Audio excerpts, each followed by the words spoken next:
Mayong adlaw di amigo. Nagluto dahil taubam amigo sa akong adlaw nga natawhan. Medyo dugay-dugay na siya nga video pero karon pa lang di ko nakalugar og edit kay medyo busy man yun amigo.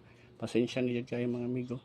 Mao din ni siya pagluto dahil og bami dahil amigo no giuna nako ang kanton. So ako siyang giukay-ukay kay para mabalance siyang pagluto dili mahilaw ang uban luto.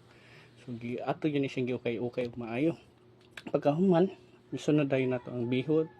Pero kini this time atong gigamit is sutanghon kay mas lami man ang sutanghon kumpara sa bihon para lang nako ha. So lami gid ang sutanghon may isagol kay mas nindot siya og texture. Ya humok siya ba. Lami kay siya isagol sa bami. So inana day mga amigo no ato siyang iukay-ukayon para masagol ang kanton ug ang sutanghon. So ana lang gid na siya ang proseso, ana sige lang yung ukay-ukay para babalance siya pagkaluto.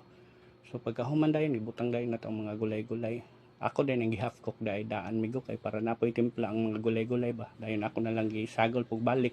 So inana rin siya mga amigo ato dayon ukay-ukayon pag-ayo para ma-balance sa pagkaluto.